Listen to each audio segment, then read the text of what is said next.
আসসালামু আলাইকুম, আমন্ত্রণ জানাচ্ছি জাগো টিভিতে। আপনাদের সাথে আছি আমি সিদ্দিকুর রহমান সিদ। শুরুতেই জানিয়ে দেব সংবাদ শিরোনাম।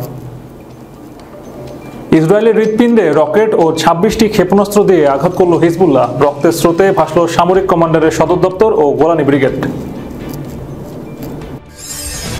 মোদির 173টি বক্তৃতার মধ্যে 110টিতেই মুসলিম বিদ্বেষী বক্তব্য, আরও যা বললেন হিউম্যান রাইটস ওয়াচ।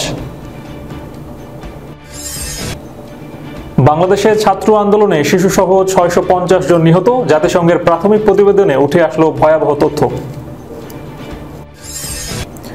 বাবরি মসজিদ শহীদ করে তৈরি করা মোদির রাম মন্দির প্রকল্প ফ্লপ, যাত্রী সংকটে অযোধ্যার বিমানবন্দর। মোদিকে ফোনে যে বার্তা দিলেন ডক্টর ইউনূস। শুনছিলেন শিরোনাম, এবারে বিস্তারিত। ইসরায়েলের হৃৎপিণ্ডে রকেট ও 26টি ক্ষেপণাস্ত্র দিয়ে আঘাত হিজবুল্লাহর। রক্তের স্রোতে ভাসল সামরিক কমান্ডারের সদর দপ্তর ও গোলানি ব্রিগেড। লেবাননের শক্তিশালী সশস্ত্র সংগঠন হিজবুল্লাহ জানিয়েছে তারা ইসরায়েলে ড্রোন ও গাইডেড মিসাইল দিয়ে হামলা চালিয়েছে। এর আগে হায়নাদের হামলায় 2 হিজবুল্লাহ সদস্য পাল্টা হামলা চালায়। আজ এই তথ্য জানায় এএফপি। ইসরায়েলি প্রতিরক্ষা বাহিনী আইডিএফ জানায় লেবানন থেকে অন্তত 26টি ক্ষেপণাস্ত্র ছোড়া হয়েছে। এগুলো ইসরায়েলের বার ইয়োহাই অঞ্চলে আঘাত এনেছে। এ সময় আকাশ হামলা সতর্কীকরণ সাইরেন বাজানো হয়। অপরদিকে হিজবুল্লাহ এক বিবৃতিতে জানিয়েছে তারা বিস্ফোরক ড্রোন ও সুনির্দিষ্ট লক্ষ্যে আঘাত হানতে সক্ষম ক্ষেপণাস্ত্র ব্যবহার করে আল মানারা সামরিক কমান্ডের সদর দপ্তরে ও গোলানি ব্রিগেডের সদস্যদের উপর হামলা চালিয়েছে। যদিও ইসরায়েলি সেনাবাহিনী জানিয়েছে তাদের আয়রন ডোম আকাশ হামলা প্রতিরক্ষা ব্যবস্থা সাফল্যের সঙ্গে লেবানন থেকে আসা এই হামলা প্রতিরোধ করেছে। তারা আরও জানায় হামলার উৎসে পাল্টা হামলা চালানো হয়েছে। এর আগে এক বিবৃতিতে ইসরায়েলি সেনাবাহিনী জানিয়েছে ইসরায়েলি যুদ্ধবিমান দক্ষিণ লেবানন কুইজাহ অঞ্চলে হিজবুল্লাহর সামরিক অবকাঠামোতে আঘাত করেছে। এদিকে 10 মাসেরও নিরবচ্ছিন্ন ইসরায়েলি আগ্রাসনে ধ্বংসস্তূপে পরিণত হয়েছে গাজার বেশিরভাগ অংশ। এরই মাঝে চলমান সংঘাতে শহীদদের সংখ্যা 40,000 ছাড়িয়েছে। আজ শুক্রবার এই তথ্য জানিয়েছে এএফপি। গাজায় নিহতের সংখ্যা গণনা ও প্রকাশের দায়িত্বে আছে মূলত হামাস নিয়ন্ত্রিত গাজার স্বাস্থ্য মন্ত্রণালয়। দৈনিক হতাহতের প্রকাশিত সংখ্যা দিয়ে বারবার প্রশ্ন তুলছে ইসরায়েল।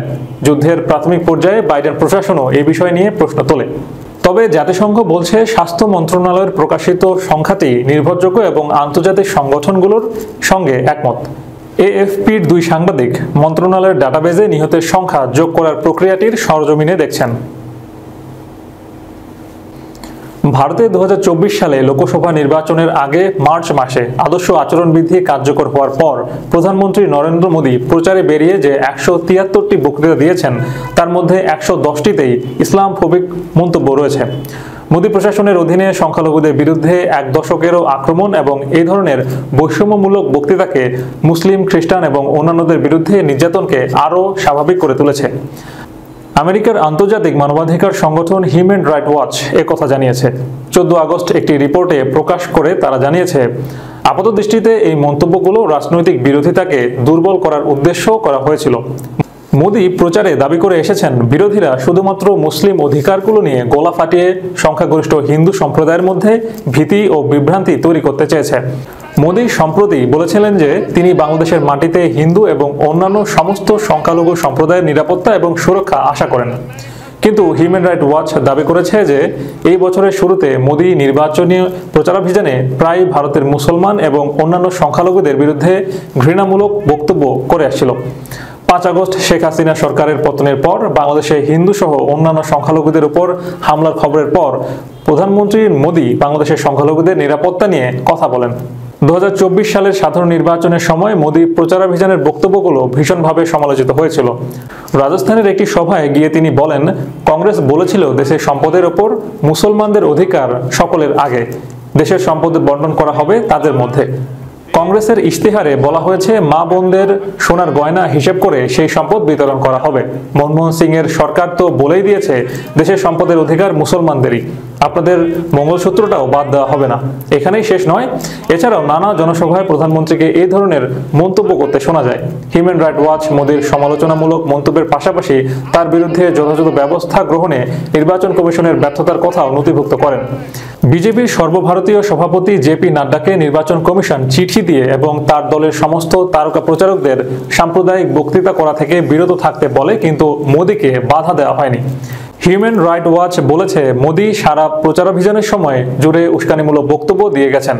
সংগঠনের এশিয়া ডিরেক্টর অ্যালাইন পিটারসন বলেছেন, ভারতের প্রধানমন্ত্রী নরেন্দ্র মোদি ও বিজেপি নেতারা তাদের প্রচারে স্পষ্টতই মিথ্যা অভিযোগ করছেন মুসলিম এবং অন্যান্য সংখ্যালঘু সম্প্রদায় সম্পর্কে।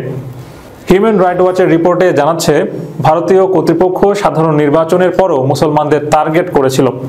উত্তরপ্রদেশের এবং উত্তরাখণ্ডের কানওয়ার যাত্রার আগে খাবার দোকান এবং খাবারের দোকানের মালিকদের নাম জানতে চাওয়া হয়। সেই সঙ্গে মধ্য প্রদেশে যে সব বাড়িতে গরুর মাংস পাওয়া গিয়েছিল সেগুলো গুঁড়িয়ে দেওয়া হয়। সূত্র দ্য ওয়ার।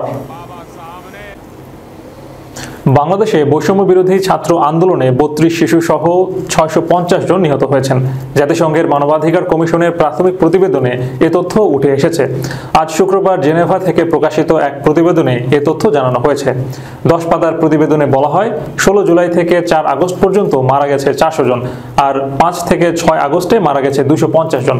বাংলাদেশের গণমাধ্যম ও আন্দোলনকারীদের মুভমেন্টকে সোর্স হিসেবে ব্যবহার করা হয়েছে জাতিসংঘের প্রতিবেদনে।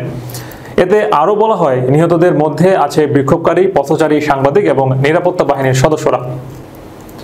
10 পাতার প্রতিবেদনে বাংলাদেশের নিরাপত্তা বাহিনীর বিরুদ্ধে গুরুতর এবং বিশ্বাসযোগ্য মানবাধিকার লঙ্ঘনের অভিযোগের কথা বলা হয়েছে।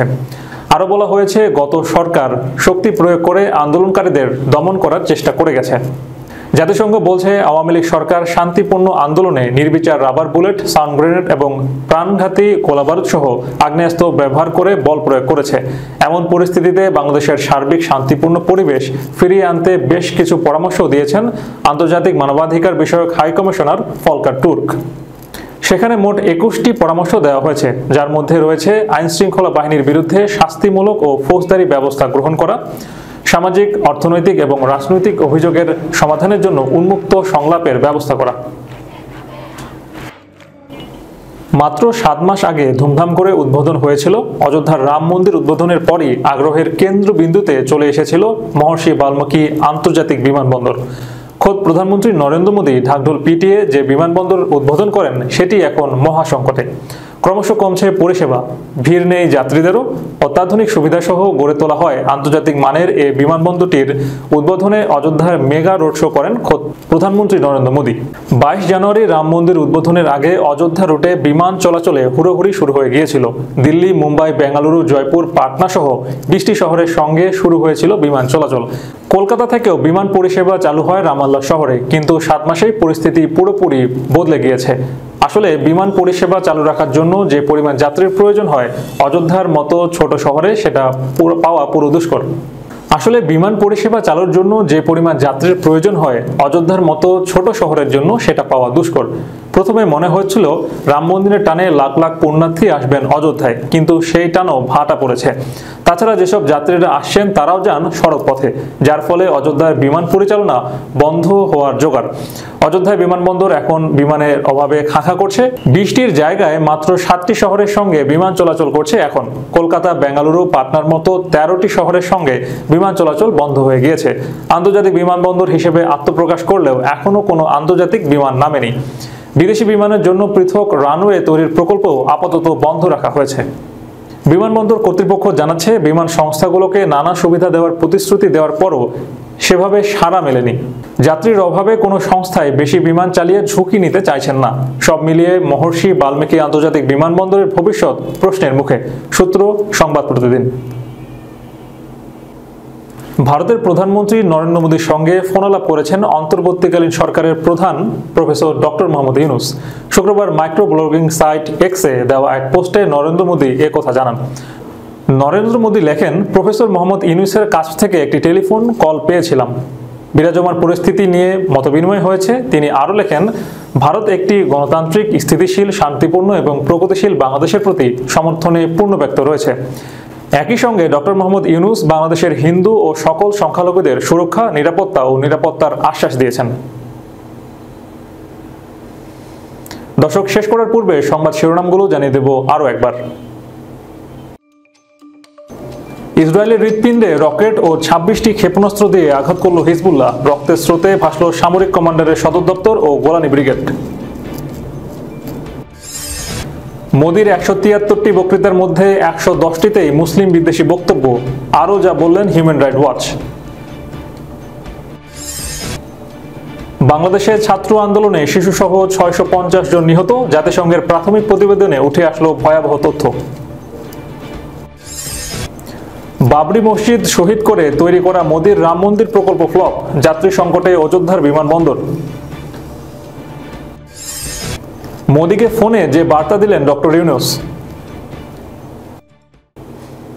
এই ছিল এখনকার মতো। এতক্ষণ আমাদের সাথে থাকার জন্য ধন্যবাদ সবাইকে। আল্লাহ হাফেজ।